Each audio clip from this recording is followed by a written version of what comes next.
කෙල්ලෝ ඉගෙනගෙන මොනව කරන්නද? අහන කොල්ලෝ අතරේ එයා කිව්වම හොඳට ඉගෙනගෙන තැනකට එන්න මැනික. මං ඔයාගේ ළඟින් ඕනම දෙයකට ඉන්නවා කියලා.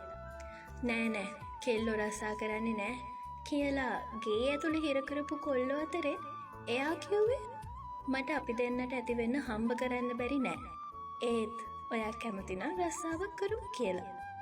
කිසිම ෆැෂන් සෙන්ස් එකක් නැති කොල්ලෝ අතරේ එයා මං ආස විදියට ෆැෂන් කරන්න මාව වෙනස් නොකර වටපිටාව හදලා දුන්නා.